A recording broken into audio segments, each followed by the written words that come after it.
تمہارا دین کے اندر کردار کیا ہے، تمہاری فضیلت کیا ہے، حقوق کیا ہے، تمہیں کتنا نوازا گیا ہے، اور تمہارا کردار بڑا شاندار رہا ہے، عورتوں کا بڑا تابناک اور خوبصورت کردار رہا ہے دین کے لیے ہمیشہ۔ بلکہ جتنے لوگ دین کے لیے تیار ہوئے، عالم ہوں، مجاہد ہوں، غازی ہوں، استاد ہوں، حافظ ہوں، ان سب کو تیار کرنے والی مائیں ہیں، اور وہ پوری جد و جہد کے ساتھ بھیجتی، تیار کرتی، محنت کرتی۔ انہوں نے ان کی تیاری میں بھی اور آبیاری میں بھی خوب کردار ادا کیا۔ اب یہ کہ مزید آنے والی نسل میں جو ہماری بیٹیاں ہیں، ان کو ہماری جو اسلاف میں خواتین گزری ہیں، ایک تو ان کے کردار سے ہمیں آگاہ کرانا چاہیے، تاکہ بچیاں بجائے آج کی کسی جدید عورت سے جڑنے کی بجائے وہ سیدہ عائشہ صدیقہ سے جڑیں، وہ سیدہ پاک سیدہ فاطمہ الزہرا سے جڑیں، وہ جو کنیزیں ہیں حضور صلی اللہ علیہ وسلم کے دین کی، حضرت ام سلیم کے ساتھ جڑیں، حضرت ام شریک کے ساتھ جڑیں، حضرت ام عمارہ کے ساتھ جڑیں، انہوں نے جڑنا ہو تو حضرت ام سلمہ کے ساتھ جڑیں، وہ ان سب خواتین کے ساتھ ان کا تعلق مضبوط ہو۔ اور دوسرا یہ بھی ایک بات یاد رکھیں کہ 40 50 60 عورتیں کسی جگہ نکل کے کوئی دھما چوکڑی کرتی ہیں تو وہ 22 کروڑ کے ملک میں رہنے والی ہماری پاک ماؤں کی نمائندہ کبھی بھی نہیں ہو سکتی۔ اس لیے دنیا ان کا چہرہ دیکھ کے، بلکہ ان کا مکروہ چہرہ دیکھ کے، ہمارے گھروں میں حیا کا پردہ پہن کے بیٹھنے والی عورتوں کو اس پر کبھی بھی وہ قیاس نہ کریں۔ الحمدللہ آج بھی مائیں پاک دودھ پلاتی ہیں تو رسول اللہ کا نام جپنے والے بیٹے پیدا ہوتے ہیں۔ تو اس لیے کوئی ایسی مایوسی، کوئی ایسی کمزوری، کوئی یہ نمائندہ نہیں ہے۔ یہ تو چونکہ دنیا میں ہمارے ہاں ہوتا یہ ہے کہ کوئی بندہ کوئی فضول بات کرتا ہے تو میڈیا اس کو کوریج زیادہ دیتا ہے، تو لوگ سمجھتے ہیں پتہ نہیں کیا ہو گیا۔ ایسی کوئی بات نہیں ہے، یہ تو چند لوگ ہیں، وظیفہ خار ہیں، خریدے ہوئے لوگ ہیں، اور ان کو جان بوجھ کے لا کے یہاں مسلط کیا جاتا ہے۔ معاذ اللہ پاکستان کی شکل دکھانے میں کچھ اپنے اس میں ملوث ہوتے ہیں تاکہ بگڑی ہوئی صورت لوگوں کے سامنے پیش کی جائے۔ یہ وطن ہے داتا علی اجویری کا اور بابا فرید الدین مسعود گنج شکر کا، یہ اللہ والوں کا وطن ہے، یہ حضرت محدث اعظم پاکستان کا وطن ہے۔ اس کے اندر اس طرح کے لوگ کس طرح پنپ سکتے ہیں؟ ان کا وجود نہیں۔ تو قرآن حکیم نے ہمیں کہہ دیا کہ جو بھی نیک عمل کرے وہ مرد ہو یا عورت ہو، تخصیص کوئی نہیں، ہو مومن، مرد ہو چاہے عورت ہو، فَلَنُحْيِيَنَّهُ حَيَاةً طَيِّبَةً، ہم اسے پاکیزہ زندگی عطا فرمائیں گے۔ اللہ کے پیارے رسول صلی اللہ علیہ وسلم نے ارشاد فرمایا، حضور علیہ السلام ارشاد فرماتے ہیں کہ مختصر سی بات ہے، مسند امام احمد بن حنبل میں، انسان کے لیے جنت میں چلے جانا نا بہت بڑی کامیابی ہے۔ کیوں؟ اس لیے کہ اللہ کا دیدار بھی جنت میں اور مدینے والے محبوب کا قرب بھی جنت میں نصیب ہوگا۔ رسول کائنات علیہ السلام کے قرب میں بھی جگہ وہی جنت میں ملے گی، وہیں سب اللہ والوں کی زیارت ہے، وہیں سب کے لیے انعامات ہے، وہیں سب کا بسیرا ہے۔ قرآن مجید نے کہا اصحاب الجنتی هم الفائزون، اصحاب الجنتی هم الفائزون، یہ جو جنتی ہیں یہ کامیاب لوگ ہیں۔ تو نبی پاک صلی اللہ علیہ وسلم نے مختصر بات ارشاد فرمائی مسند امام احمد بن حنبل میں، حضور فرمانے لگے عورت 5 نمازیں پڑھے، اپنے روزوں کی حفاظت کرے، یعنی رمضان کے روزے رکھے، فرمایا اپنے خامند کی اطاعت کرے، نماز روزے کی پابندی کرے، خامند کی اطاعت کرے اور اپنی شرمگاہ کی حفاظت کرے۔ تو حضور فرماتے ہیں پھر قیامت والے دن نہ اس کے لیے جنت کھول دی جائے گی، وہ جس دروازے سے چاہے جنت میں داخل ہو جائے۔ پھر کھول دیا اللہ تعالیٰ نے اس کے لیے۔ دو ہی باتیں، ایک یہ کہ نماز روزے کا خیال کرے، خامد کی اطاعت کرے، شرمگاہ کی حفاظت کرے، تو جنت کے جس دروازے سے وہ چاہے گی نا اس کو داخلہ دے دیا جائے گا۔ تو عورتوں نے بڑے مضبوط ایمان کا مظاہرہ کیا ہے، مضبوط ایمان کا۔ پہلی مثال دیتا ہوں جناب ہاجرہ کی۔ حضرت ہاجرہ رضی اللہ تعالی عنہا حضرت اسماعیل علیہ السلام کی والدہ ہیں، جناب ابراہیم خلیل اللہ علیہ السلام کی اہلیہ ہیں۔ میں نے پہلے بھی ایک دفعہ کہا تھا، پھر کہتا ہوں کہ آج کل نا کاکروچ دیکھ کے، چھپکلی دیکھ کے چیخ مارنا یہ خوف نہیں، یہ فیشن ہے۔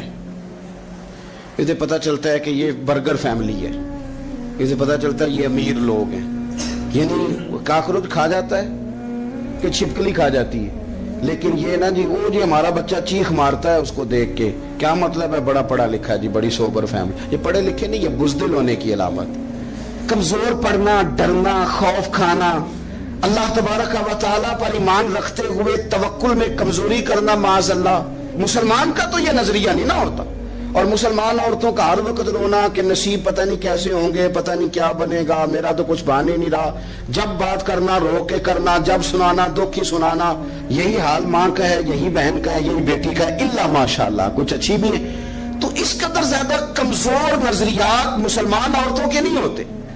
اور پھر ساری زندگی اگر یاد کرنا ہے تو دکھ یاد کرنا ہے، سکھ نہیں یاد کرنا. زندگی کے اندر جہاں کسی جگہ آزمائش آئی اس کا ذکر روز کرنا ہے، اور جو آسانی آئی ان کو بھول جانا ہے.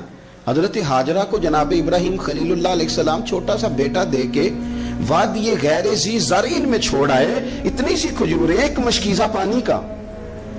اس خاتون کو وہاں کھڑا کیا، دور دور تک آبادی کوئی نہیں، جنگل کا سما ہے، پرندے تک آ کے نہیں چہکتے، کوئی چیز نہیں دنیا کی.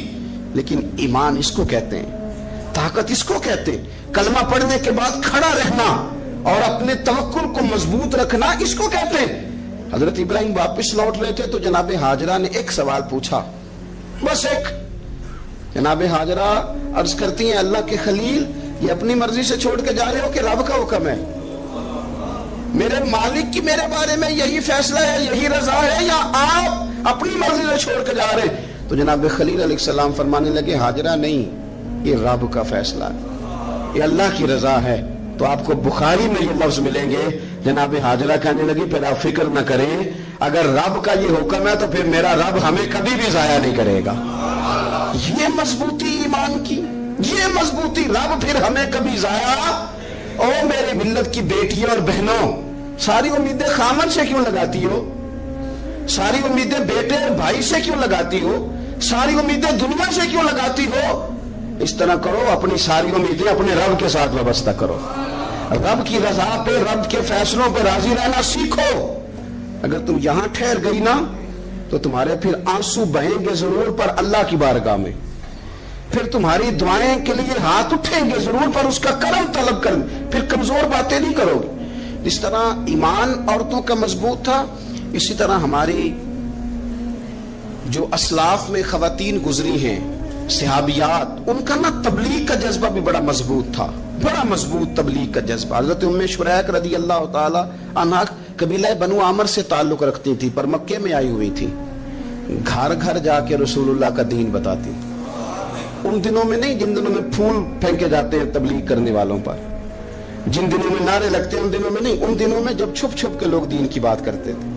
حضرت زید بن ارقم رضی اللہ تعالیٰ عنہ کے گھر میں لوگ بیٹھ کے دین سیکھتے تھے. یہ خاتون مجھے آج کہہ لینے دیں یار، مجھے کہہ لینے دیں. ووٹوں کی ضرورت ہو تو عورتیں گھر گھر چلی جاتی ہیں، ایک سیٹ کی ضرورت ہو تو بیویوں کو گھر گھر بھیج لیا جاتا ہے. یہ دیکھو، یہ ایمان ہے رسول اللہ صلی اللہ علیہ وسلم پر صحابیات کا. یہ کمال ہے کہ گھر گھر وہ بھی گئی ہیں، پر ووٹ کے لیے نہیں، رسول اللہ کے دین کے لیے، رسول اللہ کے دین کے لیے. گھر گھر حضرت ام شریک جاتی، جا کے نا، اور وہ طریقہ تھا نا، عورتوں کو قائل کرتی. بڑے کٹھن حالات تھے اسلام پر، اعلانیہ کوئی بات نہیں کر سکتا تھا. حضرت ام شریک کہتی ہے میں عورتوں کو بلاتی، کہتی میری بات سنو. جب وہ قریب آتی تو میں نے نبی پاک کا دین بتاتی، سائیڈ پہ کر کے کونے میں نہ تھوڑا تھوڑا. یار آپ ذرا اس کا لطف تو لیں، اس کا ذائقہ تو دیکھیں. حضرت ام شریک کہتی ہے میں گھر گھر جاتی بتاتی. تو کافروں کو پتہ چل گیا کہ یہ تبلیغ کرتی ہے. انہوں نے مجھے بلایا، کہنے لگے تیرے برادری اور قبیلے کا مسئلہ نہ ہوتا تو ہم تجھے قتل کر دیتے، اب ہم تجھے واپس بیچتے ہیں. چند مردوں کو میرے ساتھ کیا، مجھے گھوڑے اور اونٹ کی ننگی پشت پر باندھ لیا. ننگی پشت پر لمبا سفر کرنا مشکل ہوتا ہے، پسینہ آئے، بڑی تکلیف ہوتی ہے گھوڑے پر بیٹھ. اب وہ کوئی کجاوا نہیں، کوئی چیز نہیں، اسی طرح باندھ کے لے گئے. اور فرماتی ہیں کہ 3 دن اور 3 راتوں کا وہ سفر تھا. رستے میں وہ خود چھاؤں میں بیٹھتے اور مجھے باندھ کے دھوپ میں ڈال دیتے. 3 دن میں نے زمین پر چلنے والی کسی چیز کی آواز نہیں سنی، لیکن وہ جب جب نبی پاک کے دین کی بات پوچھتے تو میرا کلیجہ خوشی کے ساتھ ٹھنڈا ہو جاتا. آنکھیں کھل جاتی اور میں کہتی کیا بات ہے میرے نبی پاک کے دین کی. اس کیفیت میں بھی وہ تبلیغ کی لذت اپنی جگہ موجود. حضرت ام شریک رضی اللہ تعالیٰ عنہ فرماتی ہے ایک جگہ انہوں نے مجھے لٹا دیا باندھ کر, پیاس بڑی شدید تھی, پانی پینے کو دیتے نہیں تھے, روٹی کھانے کو. یہ ایک عورت کی بات کر رہا ہوں, یہ خاتون کی بات کر رہا ہوں. آج کل تو ہمارے بچے شام کو سالن ٹھیک نہ پکا ہو تو موبائل توڑ دیتے ہیں. یہ قوم نہیں میدانوں پہ جا سکتی, جہاد نہیں کر سکتی. خاتون کہتی ہے کہ شدید پیاس تھی اور مجھے باندھ کے لٹایا ہوا تھا. مجھے جب تکلیف بڑھ گئی تو اچانک میں نے دیکھا پانی کا ایک ڈول برآمد ہوا ہے. میں نے اس سے تھوڑا سا پی لیا, پر طلب ابھی باقی تھی. وہ پھر آ گیا برتن, میں نے پھر پیا. طلب ابھی باقی تھی, پھر برتن آ گیا. امام ابو نعیم نے اس کو لکھا ہے حلیۃ الاولیاء میں, فرماتے ہیں تیسری دفعہ وہ پھر بھرا ہوا ڈول پورے کا پورا آ گیا. اب میں نے پیا بھی, اپنے کپڑوں پہ بھی چھڑکا. جب وہ سارے بیدار ہوئے تو مجھے آگے کہنے لگے کہ تو نے ہمارا پانی استعمال کیا ہے. فرماتی ہے پھر انہوں نے اپنے برتن دیکھے, مشکیزیں دیکھے تو بھرے ہوئے تھے. میرے قریب آ کے کہنے لگے یہ پانی کہاں سے آیا؟ تو میں نے کہا تم ابھی میرا عقیدہ نہیں سمجھے, یہ میرے رب نے مجھے دیا ہے, میرے رب نے مجھے دیا. فرماتی ہے مجھے باندھ کے لے جا رہے تھے, پر جب میری بات سنی نا تو بول کے کہنے لگے ہمیں سمجھ آ گئی ہے تیرا دین ہمارے دین سے بہتر ہے, تیرا عقیدہ ہمارے عقیدے سے بہتر ہے. اور ایک روایت میں یوں بھی ہے کہ وہ باندھ کے لے جا رہے تھے, پر یہ کمال دیکھا تو کلمہ پڑھ کے مدینے والے کے غلام بن گئے.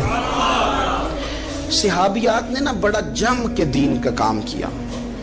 عقیدہ, پھر تبلیغ, پھر میدان جہاد. عورتیں جہاد میں جایا کرتی تھی, وہ زخمیوں کو پانی پلاتی تھی, مرہم پٹی کرتی تھی. پہلے اپنے جسم کے ساتھ بڑی بڑی پٹیاں لپیٹ کے لے جاتی, جہاں کسی زخمی کو ضرورت ہوتی وہ پٹیاں کرتی, اور اعصابی طور پر مضبوط رہ کے. میدان کے اندر جہاد وہ بندہ کرتا ہے جو یقین کامل کی دولت جسے نصیب ہو, جسے پتا ہو کہ یہ میں مروں گا تو میرا مرنا رائے گا نہیں, اللہ مجھے شہادت کا درجہ عطا فرمائے گا. لیکن اگر یہیں سے بندہ اپنے آپ کو مطمئن نہ کر سکے تو میدان میں جائے گا. یقین کامل ہو, اگر ہو یقین کامل پیدا تو پھر کٹ جاتی ہیں زنجیریں, پھر انسان آگے مضبوطی سے آگے بڑھتا ہے. نبی پاک صلی اللہ علیہ وسلم جب جہاد کے لیے تشریف لے جاتے نا تو عورتوں پر کسی نہ کسی شخص کو نمائندہ بنا کے چھوڑ کے جاتے تھے. ایک دفعہ مولا علی شیر خدا کو بھی چھوڑ کے گئے, حضرت عبداللہ ابن مکتوم رضی اللہ تعالیٰ عنہ کو بھی ایک دفعہ چھوڑ کے گئے. ایک موقع پر نا حضور نے عورتوں کو ایک جگہ پہ چھوڑا پیچھے, تو وہ قلعہ تھا حضرت حسان بن ثابت رضی اللہ تعالیٰ عنہ, بڑا مضبوط قلعہ تھا. اس قلعے کے اندر خواتین ساری محفوظ کر کے ان کو وہاں بٹھا دیا گیا. حضور جہاد کے لیے چلے گئے. اب وہاں قلعے میں عورتوں کو اس لیے رکھا گیا تھا کہ یہاں یہودی بھی ہیں, تو ایسا نہ ہو کہ ہم باہر لڑیں تو وہ اندر سے کوئی شرارت کر دیں, لہذا عورتیں محفوظ رہیں. حضرت حسان بن ثابت رضی اللہ تعالیٰ عنہ کی ڈیوٹی تھی تلوار لے کے حفاظت کرنے کی, تو ایک یہودی آ گیا. وہ اب ٹو کرنے لگا, تجسس کرنے لگا کہ یہاں عورتیں ہیں تو کوئی مرد بھی ہے کہ نہیں, دائیں بائیں دیکھنے لگا. حضرت صفیہ رضی اللہ تعالیٰ عنہ نے توجہ کی, جناب حسان بن ثابت سے کہنے لے 1 منٹ لگا اس کی گردن مار دے, ایسا نہ ہو کہ یہ جا کے بتا دے, گردن اڑا دے. حضرت حسان بن ثابت ذرا تھوڑی کوشش کرنے لگے, ارادہ کرنے لگے, آگے بڑھنے لگے, تو ابھی وہ تیاری میں ہی تھے تو حضرت صفیہ رضی اللہ تعالیٰ عنہ خود نکلی پیچھے سے ہو کے, ذرا سا ایک ستون کے پیچھے چھپی, ہاتھ میں بڑا سا ڈنڈا پکڑا. وہ آپ کے قریب سے گزرنے لگا. تو یہ خاتون کی بات کر رہا ہوں, خاتون کی. کسی مرد کی ضرورت ہے عورت کو تنگ کر جائے؟ شرط یہ ہے کہ عورت کے اندر بھی تو غیرت ایمانی ہونا, اس کے اندر بھی تو وہ قوت ہونا. ایسا نہ ہو کہ وہ کمزور پڑ جائے. ہاتھ کے اندر ڈنڈا تھا, جب وہ یہودی پاس سے گزرنے لگا تو اللہ اکبر کہہ کے بی بی نے اتنے زور سے مارا ڈنڈا, حضور کی پپھوں نے ایک ہی ڈنڈا کھایا اور وہ زمین پہ ڈھیر ہو گیا. حضرت صفیہ نکلی اور جناب حسان بن ثابت سے کہنے لگی مجھے آتی ہے شرم, چونکہ جب کسی کو مار دیا جائے تو اس کا مال مال غنیمت ہے نا کافر کا, اب اس کی زرہ اتارنی ہے, اس کی تلوار لینی ہے. فرمایا مجھے شرم آتی ہے, وہ مرد ہے, اس طرح کرو مار میں نے دیا ہے, سامان تم اتار کے لے آؤ. یہ قوت تھی مسلمان عورتوں کے اندر, یہ شوق تھا, یہ جذبہ تھا. ہمارے ہاں نا وہ روز روز کی کمزوریاں, عورتوں کا روز آنسو بہانا اور جہاں بھی سنانا دھوکھی سنانا, اس نے انہیں کمزور کر دیا ہے. آپ کے ذہن پہ چیزیں سوار ہو جاتی ہیں نا، تو یہ جو مرد زیادہ رہتے ہیں نا عورتوں کے ساتھ، زیادہ وقت گزارتے ہیں، زیادہ داستانیں سنتے ہیں، ان میں وہ ساری چیزیں پیدا ہو جاتی ہیں۔ آپ نے ناراض نہیں ہونا، میں دعوے سے کہتا ہوں کہ جو جوان اپنی اماں کے اور ابا کے شکوے کرنے لگ جاتا ہے نا، اس نے 1.5 گھنٹہ باتیں سنی ہیں بیوی کی، ایسے مفت میں نہیں شکوے کر رہا، اس نے ہلکا ہلکا کہیں جی بھی کیا ہے، تو تب یہ ساری کہانیوں نے جنم لیا۔ آپ جس کی صحبت میں بیٹھیں گے اس کا کچھ نہ کچھ اثر ہے، بلکہ عارف رومی تو کہتے ہیں کہ شیر کے بچے کو بکریوں میں چھوڑ دو، بکری بن جائے گا۔ شیر کے بچے کو بکریوں میں چھوڑو، وہ بکری ہے، اس لیے کہ شیروں کی صحبت بندے کو شیر بناتی ہے۔ تو جب بیٹھنا ہی نہیں ہے، باتیں سارا دن یہ والی سننی ہے، ہر وقت رہنا ہی اسی داستان میں، پھر کمزور باتیں، پھر اپنے ماضی کے دکھ، پھر پتہ نہیں کیا۔ آپ نے ناراض نہیں ہونا، میں بعض جوانوں کی باتیں سن کے میرا دل کرتا ہے کہ اسے کہوں یار تو کیا بات کر رہا ہے، اپنا قد دیکھ، تو اپنی عمر دیکھ، رب نے تجھے مرد بنایا ہے، تو کمال آدمی ہے، تو کھڑا ہو۔ اگر اس طرح امت مسلمہ کے نوجوان رہیں گے تو میدانوں میں کس سے نکلنا ہے؟ بات بات پہ رو جانا، بات بات پہ سہم جانا، حالات کے سہمے ہوئے لوگوں کو بتا دو حالات بدل جاتے ہیں، ایک جیسے نہیں رہتے۔ آپ کی طبیعت میں دلیری اور وقار ہونا چاہیے۔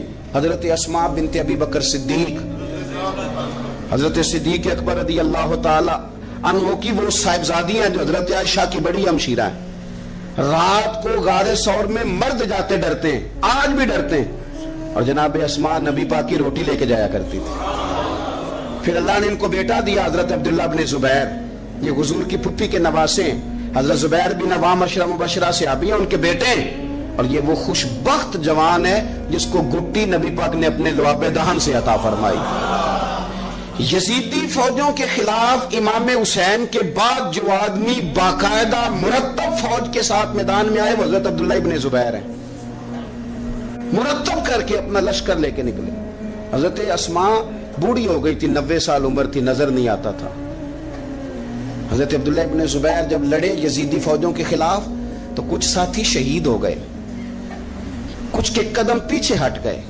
حضرت عبداللہ ابن زبیر ماں کے پاس آئے اور ماں سے آ کے کہتے ہیں اماں میرے کچھ ساتھی کمزور پڑ گئے، کچھ شہید ہو گئے، اور یہ بڑے سخت لوگوں کی فوج سے ہمارا مقابلہ ہے، تو اس وقت تیرے ساتھ کوئی خدمت گزار نہیں، میں تیرا اکیلا سہارا ہوں، ماں تو بتا میں کیا کروں، آگے جاؤں کہ واپس مڑوں؟ نابینا ہیں حضرت اسماء، عمر ہے 90 سال، بیٹے کی پشت پہ ہاتھ رکھ کے کہتی ہیں پتر پہلے یہ بتا کہ تو حق پہ ہے کہ نہیں، تو حق پہ ہے کہ نہیں؟ ان ماں کی گود میں اسلام پلا کرتا تھا، حق پہ ہے کہ نہیں؟ تو حضرت عبداللہ ابن زبیر کہنے لگے اماں میں حق میں ہوں۔ تو حضرت اسماء کہنے لگی پتر پھر میدان میں جا، اور میرا پتر ایک میرے ساتھ وعدہ کر، کوئی بھی تیر پشت پہ نہ کھانا، تھارے سینے پہ کھا کے آنا۔ حضرت عبداللہ ابن زبیر کہنے لگے اماں یہ بڑے ظالم قسم کے دشمن ہیں، یہ آنکھیں نکال دیتے ہیں، ہونٹ کاٹ دیتے ہیں، جسم کے ٹکڑے ٹکڑے کرتے، تو سہ لے گی؟ کیا جواب ہے، کیا طاقت ہے، کیا ہمت ہے۔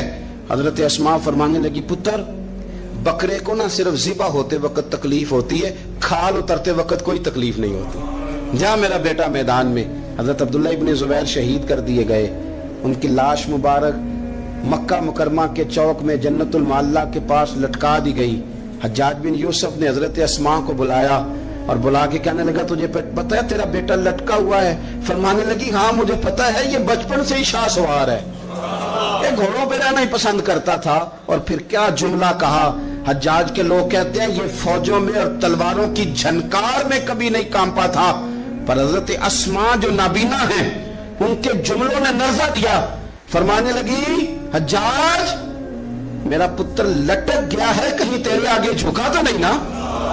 لٹک ہی گیا ہے، جھکا تو نہیں میرا پتر؟ 14 دن تک لٹکے رہے، لاش مبارک لٹکی رہی، لیکن حضور کا لعاب دہن تھا نا،